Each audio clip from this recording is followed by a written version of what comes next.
Hi friends, இதுக்கு முன்னாடி நம்ம ஆல்ரெடி வந்து பார்த்துருப்போம். இப்போ பப்ளிக் க்ளவுட்னா என்ன, ப்ரைவேட் க்ளவுட்னா என்ன, ஹைப்ரிட் க்ளவுட்னா என்னென்னு. ஸோ அது வந்து க்ளவுட் கம்ப்யூட்டிங் மூலிமா சர்வரோட, ஸ்டோரேஜோட, மொபைலோட, அப்ளிகேஷனோட, டேட்டா பேஸோட, ஸோ இது கூட எப்படி கனெக்ட் ஆகுது அப்படின்னு சொல்லிட்டு நம்ம பார்க்குறோம். ஓகேங்களா?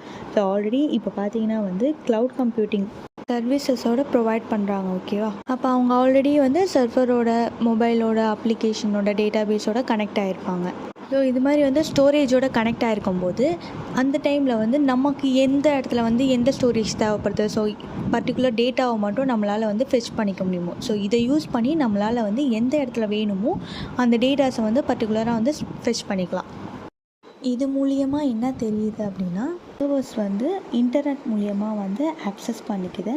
அண்ட் தென் வந்து சாஃப்ட்வேர் அண்ட் டேட்டா பேஸ் எல்லாமே வந்து சர்வர் மூலியமாகவே வந்து ரன் ஆகிக்குது.